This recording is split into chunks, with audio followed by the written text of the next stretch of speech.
Hello everyone, நான் உங்கள் தினேஷ்குமார் பேசுகிறேன். ஸோ இந்த வீடியோவில் நம்ம பேசிக் மேத்தமெட்டிக்ஸ் பார்க்க போகிறோம். ஃபிசிக்ஸ்க்கும் மேத்தமெட்டிக்ஸ்க்குமான ஒரு இந்த இன்டிமேட் லிங்கை பற்றி நம்ம பார்க்க போகிறோம். மோஸ்ட் ஆஃப் த ஸ்டூடெண்ட்ஸ் ஃபிசிக்ஸே ரொம்ப டிஃபிகல்ட்டாக ஃபீல் பண்ணுறதுக்கான ரீசன்ஸ் அவங்களால மேத்தமெட்டிக்ஸை ப்ராப்பராக புரிஞ்சிக்க முடியாதது தான். ஸோ அதனால் இந்த வீடியோஸில் நம்ம இதை ஒரு சிங்கிள் வீடியோவில் நம்மளால் கவர் பண்ண முடியுமான்னு தெரியல. ஸோ ஒரு சீக்வன்ஸ் ஆஃப் சீரீஸ் ஆஃப் வீடியோஸில் நம்ம பேசிக் மேத்தமெட்டிக்கல் மெத்தட்ஸ், ஃபிசிக்ஸ்க்கு தேவையான மேத்தமெட்டிக்கல் மெத்தட்ஸ் எல்லாத்தையும் ஒன் பை ஒன்னாக கவர் பண்ண போகிறோம். ஓகே, ஃபிசிக்ஸ் அப்படின்றது உங்களுக்கு essentially very beautiful ideas. But இந்த ஐடியாஸை நீங்கள் அப்ளை பண்ணணும்னா you should be very familiar with mathematics. So மேத்தமெட்டிக்ஸில் நிறையா பிரான்ச்சஸ் இருக்குது. பட் நம்ம ஃபிசிக்ஸ்க்கு தேவையான பிரான்ச்சஸ் என்னென்னு பார்த்தீங்கன்னா algebra and trigonometry and calculus ரெண்டாக பிரிக்கலாம். ஒன்று டிஃப்ரென்ஷியல் calculus, இன்னொன்று வந்து இன்டெக்ரல் calculus. இது ரெண்டுமே ஃபிசிக்ஸ்க்கு ரொம்பவே important. Because throughout the entire physics class 11 and 12 எல்லாமே டிஃப்ரென்ஷியல் calculus அண்ட் இன்டெக்ரல் calculusோட அப்ளிகேஷன்ஸ் தான். இது எல்லாமே கம்ப்ளீட்டாக. So algebra, trigonometry, calculus and vector calculus. Vector calculus to some extent we will be using it. Vector algebra.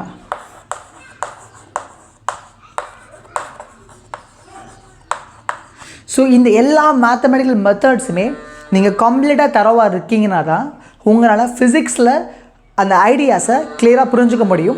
And வெறும் கான்செப்ஷுவலாக புரிஞ்சுக்கிட்டால் மட்டும் பார்த்தாது, அதை solve பண்ணுறதுக்கு நீட் எக்ஸாமுக்கோ எக்ஸாமுக்கோ நீங்கள் அப்பியர் ஆகிறீங்கன்னா உங்களால் ஃபார்முலாஸ் எல்லாமே தெரிஞ்சால் கூட அதை ப்ராப்பராக அப்ளை பண்ண முடியாது. நிறைய இடங்களில் ஃபார்முலாஸ் நம்மளே உருவாக்குற மாதிரி இருக்கும். ஸோ இப்போ அந்த மாதிரி இடங்கள் எல்லாத்துக்கும் இந்த பேசிக் மேத்தமெட்டிக்ஸ் ரொம்ப ஸ்ட்ராங்காக இருக்குது அப்படின்னா டெஃபினட்டாக நீங்கள் ஃபிசிக்ஸ் உங்களுக்கு ரொம்ப ஈஸியான ஒரு சப்ஜெக்டாக இருக்கும். ஓகே, ஸோ நம்ம இன்றைக்கி இந்த கிளாஸில் வெக்டர்ஸை பற்றி பார்க்க போகிறோம். ஓகே, வெக்டர்ஸை பற்றி பார்க்க போகிறோம். வெக்டர் அடிஷன், வெக்டர் சப்ட்ராக்ஷன்ஸ், இந்த பேசிக் ஐடியாஸ் எல்லாத்தையும் நம்ம பார்க்க போகிறோம். ஓகே, நேச்சர்ஸில் எக்கச்சக்கமான ஃபிசிக்கல் குவான்டிட்டிஸ் இருக்குது. ஃபார் எக்ஸாம்பிள் நம்ம ஒரு ஆப்ஜெக்டை பார்க்குறோன்னா அதுக்கு ஒரு லென்த் இருக்குது, ஒரு டைமென்ஷன், ஒரு திக்னஸ் இருக்குது. ஸோ ஒரு சர்டன் குவாலிட்டிஸ், டென்சிட்டிஸ் இருக்குது, மாஸ் இருக்குது. இது எல்லாமே என்னது ஃபிசிக்கல் குவான்டிட்டிஸ் தான். அடிப்படையில் இந்த ஃபிசிக்கல் குவான்டிட்டிஸ் எல்லாமே நம்ம ரெண்டு கிளாஸிஃபிகேஷன் நடக்க முடியும். அதை ஸ்கேலார்ஸ் அண்ட் வெக்டார்ஸ் அப்படின்னு சொல்லலாம். ஸ்கேலார்ஸ் என்னென்னு பார்த்தீங்கன்னா இந்த குவான்டிட்டிஸை, இந்த ஃபிசிக்கல் குவான்டிட்டியை கம்ப்ளீட்டாக டிஸ்கிரைப் பண்ணணுன்னா all we need is a number. ஒரு நம்பர் இருந்தால் போதும், ஒரு நியூமரிக்கல் வேல்யூ இருந்தால் போதும், அந்த ஃபிசிக்கல் குவான்டிட்டியை நம்ம ஃபுல்லாக டிஸ்கிரைப் பண்ணிடலாம். ஸோ இந்த மாதிரியான குவான்டிட்டியை தான் ஸ்கேலார்ஸ்னு சொல்லுவோம். For example mass is a example for scalars.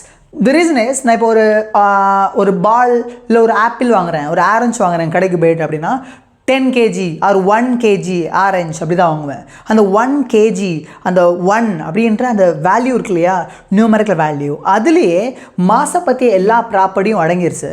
So I don't have to specify the direction for it. 1 kg இந்த பக்கம், 2 kg இந்த பக்கம் அப்படின்னு டைரக்ஷனை மென்ஷன் பண்ணணும் அவசியம் இல்லை இல்லையா. ஸோ அப்போ இந்த மாதிரியான குவான்டிட்டியை தான் we can call it as scalar quantities. And vector quantities என்னென்னு பார்த்தீங்கன்னா ஃபிசிக்ஸில் சில குவான்டிட்டிஸ் இருக்குது. இந்த குவான்டிட்டிஸை நம்ம ஃபுல்லாக டிஸ்கிரைப் பண்ணணும்னா in addition to the number or numerical value நம்ம டைரக்ஷன் இன் ஸ்பேஸையும் நம்ம குறிச்சாகணும். ஃபார் எக்ஸாம்பிள் நான் ஒரு பாடி எடுத்துக்கோங்க, இந்த பாடி மேலே ஒரு 10 Newton ஃபோர்ஸ் ஆக்ட் ஆகுது நான் சொல்கிறேன்னா அந்த statement it is meaningless. Because அந்த 10 Newton ஃபோர்ஸ் இந்த பாடி மேலே இப்படி ஆக்ட் ஆச்சுன்னா அந்த பாடியை அது இந்த டைரக்ஷனில் ஆக்சலரேட் பண்ணும். த சேம் 10 Newton ஃபோர்ஸ் அந்த பாடி மேலே டவுன்வர்டில் ஆக்ட் ஆச்சுன்னா அந்த பாடியை டவுன்வர்ட் ஆக்சலரேட் பண்ணும். ஸோ இப்போ சிம்பிளாக அந்த பாடி மேலே ஆக்ட் ஆகக்கூடிய ஃபோர்ஸ் நான் 10 Newton நான் சொல்கிறேன்னா that number value alone doesn't fully describe the force. அப்போ ஃபோர்ஸை ஃபுல்லாக டிஸ்கிரைப் பண்ணணும்னா in addition to the number I also have to specify the direction in which that vector is operating, in which that physical quantity is operating. So அப்போ இந்த மாதிரியான குவான்டிட்டியை தான் நம்ம என்னென்னு சொல்லுவோம், வெக்டார்ஸ்னு சொல்லுவோம். அப்போ வெக்டர் குவான்டிட்டியை ஃபுல்லாக டிஸ்கிரைப் பண்ணுறதுக்கு in addition to the number or numerical value we also need to give the direction in space. Okay, so now I will ask you one question. Okay, இப்போ கரண்ட் எடுத்துக்கோங்க. ஓகே. கரண்ட், ஒரு வயரில் current pass ஆகிட்டுருக்கு. அப்போ கரண்ட்டில் ஒரு வயரில் current pass ஆகிட்டுருக்குன்னா current ஒரு particular டைரக்ஷன்லாம் pass ஆகும். So கரண்ட்டுக்கு direction இருக்க மாதிரி அப்பேரண்டாக தோணுது இல்லையா, தெரியுது இல்லையா நமக்கு.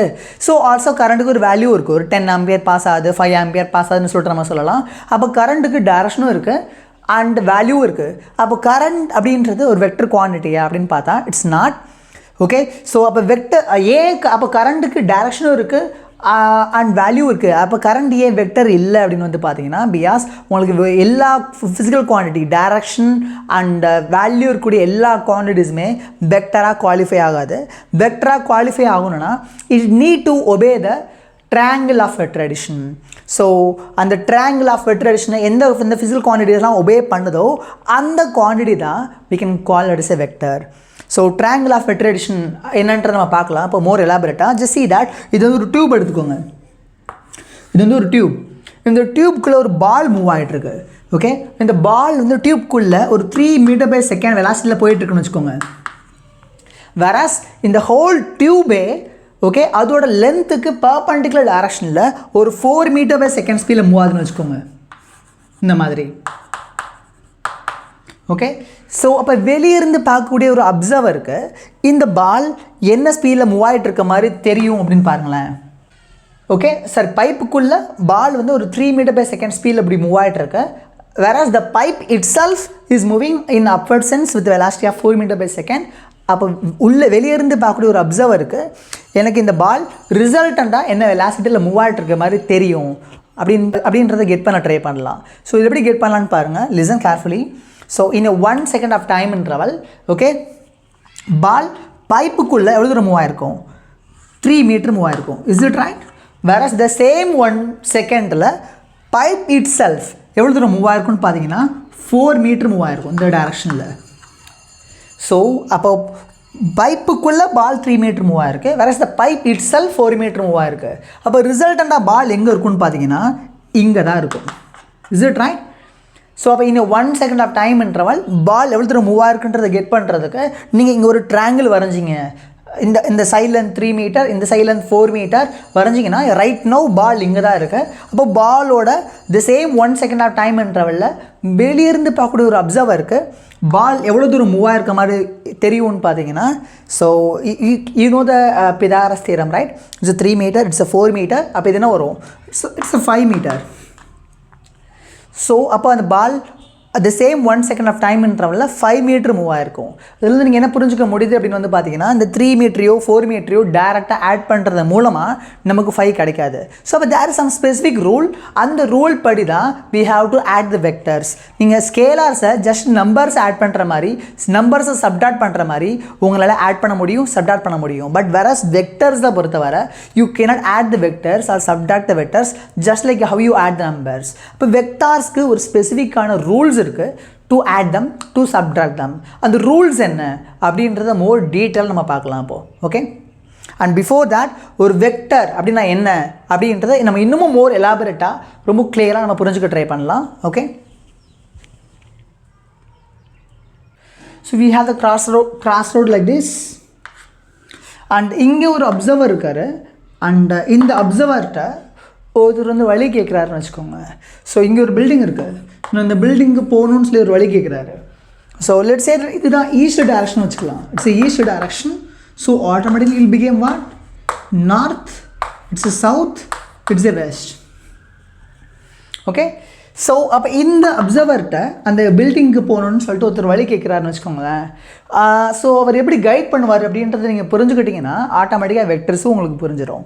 லெட்ஸ் சே தட் இந்த டிஸ்டன்ஸ், இந்த கிராஸ் ரோடு வரைக்கும் உள்ள இந்த டிஸ்டன்ஸை ஒரு 5 மீட்டர்னு வச்சுக்கலாம். ஸோ இங்கேருந்து இந்த டிஸ்டன்ஸை வந்து ஒரு 10 மீட்டர்னு வச்சுக்கலாம். ஓகே.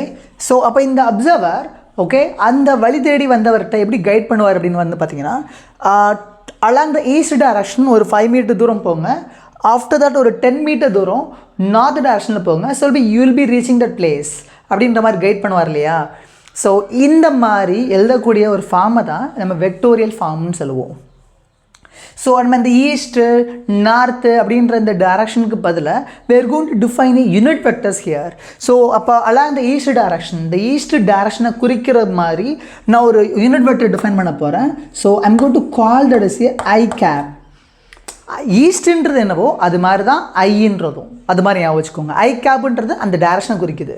ஓகே, சிமிலர்லி நார்த்துன்றது என்னவோ அது மாதிரி அந்த டைரக்ஷனை குறிக்கக்கூடிய ஒரு வெக்டரை டிஃபைன் பண்ண போகிறோம். Let we call it as J cap. Okay, so அப்போ இந்த அப்சர்வர் அவருக்கு எப்படி கைட் பண்ணலாம் அப்படின்னா 5 மீட்டர் ஈஸ்ட் 10 மீட்டர் நார்த் இப்படி கைட் பண்ணுறதுக்கு பதிலாக he can guide that 5 metre along I cap direction plus 10 metre along J cap direction. So அப்போ இந்த பில்டிங்கோட position with respect to that observer என்னன்னு பார்த்தீங்கன்னா இதுதான். ஸோ இந்த மாதிரி எழுதக்கூடிய ஒரு ஃபார்மை தான் we can call it as vectorial representation சொல்லுவோம். ஓகே, பட் எனிஹவ் ஓகே இந்த வெக்டோரியல் ஃபார்மில் எழுதுறப்ப எழுதுறோம் இல்லையா, பட் அல்டிமேட்டாக நீங்கள் பார்த்தீங்கன்னா ஒரு விஷயம் புரியும். எனக்கு இந்த அப்சர்வரோட பொசிஷனில் இருந்து இந்த பில்டிங் எவ்வளோ தூரம் தள்ளி இருக்குன்னு பாருங்கள். அந்த பில்டிங்கோட தூரம் எனக்கு வேல்யூ வேணும் அப்படின்னு வந்து பார்த்தீங்கன்னா, so how can I get that? It's a 5 metre, it's a 10 metre. So அப்போ இது என்ன வரும்? You can use the Pythagoras theorem. Okay, so அப்போது எனக்கு அப்சர்வரில் இருந்து பில்டிங் எவ்வளோ தூரம் தள்ளி இருக்குது அப்படின்னா it's root of 5 square plus 10 square.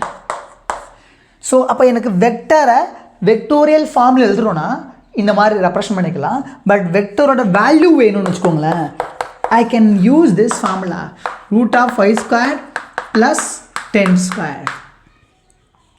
So இந்த மாதிரி தான் ஒரு வெக்டர்ஸ் நம்ம இண்டிகேட் பண்ணுறோம் ஜென்ரலாக. ஓகே, ஸோ அப்போ எனக்கு அல்டிமேட்டாக அந்த பில்டிங்கோட position with respect to this observer என்னென்னு பார்த்தீங்கன்னா இதுதான். Okay, have you all understood this?